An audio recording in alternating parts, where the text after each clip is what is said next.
Iba't ibang klase ng lechon ang ibinida sa pagdiriwang ng pagpakanaog procession para sa pista ni Senyor San Miguel sa Iligan City na dinaluhan ng libo-libong deboto. Yan ang ulat ni Lou Antonio ng PIA Iligan.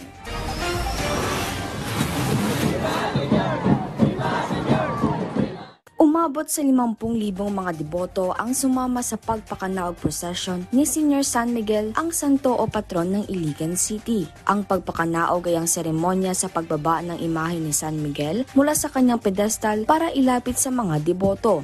Ang tradisyon ay isinasagawa tuwing ika-9 na araw bago ang pista ni San Miguel. Pero whenever musaya ko sa iya, feel very young, healthy, nandasig kay kung happy ko sa akong gabuhaton para kang Senyor San Miguel. Especially ka rin with all the mga problema. Ibinida rin ng 15 barangay ang kanilang masasarap na lechon sa City Public Plaza. The reason barangay is to really para makita which barangay ang maayo mulutong lechon. Siguro daghan pa yung mga undiscovered talents kanina sa mga barangay. Nasungkit ng Barangay Boroon ang Best Booth Design at Best Tasty Lechon Awards. Nalipay kayo mi ay.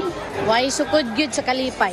Kami gyud ang nangharus ang Barangay Boroon, nag-work gyud pod ang amo ang paningkamot nga makaparticipate mi sa activities sa ato ang kapistahan sa Senyor San Miguel.